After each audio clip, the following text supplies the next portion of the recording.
Narındın жалгыз терек айылында, жалгыз үміт болып таң атқан. Кудайдан сурап алған қызым деп, атасы суран деп ат койгон.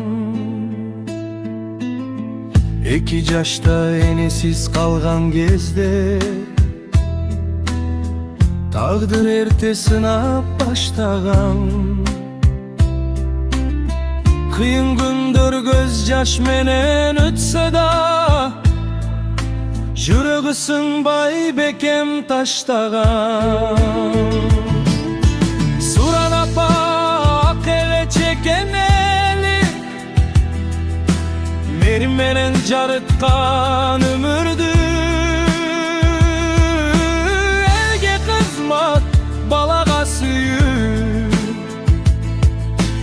өзүң болдуң айылга үрдү. Атасы эркек ишти да үйрөтүп, күчтүү кылып кызын чоңойтту.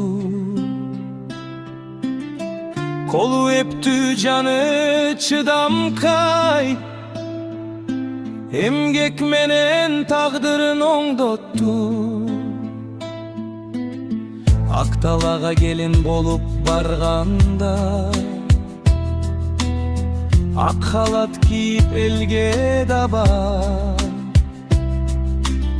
Аз билими чоң жүрөгү менен,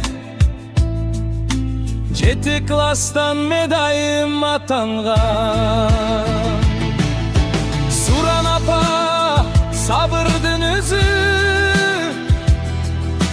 түн уйкусун элге бөлгөн жан. Ооруну жеңип үмүт берип, ак жол ачкан ар бир таң. 3 кыз 6 уул 9 бала, бир эненин жүрөгүндө өскөн. Тарбиясы терең билим болуп,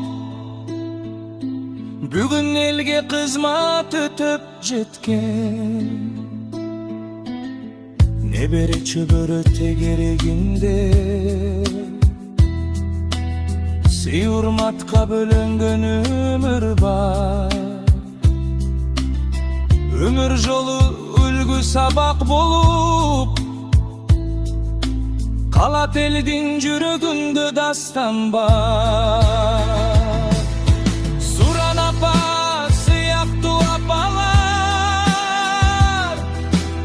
арабызда ар дайым бар болсун. Ак келечек, ак ниет энелер, кыргыз элин нурга толтурсун.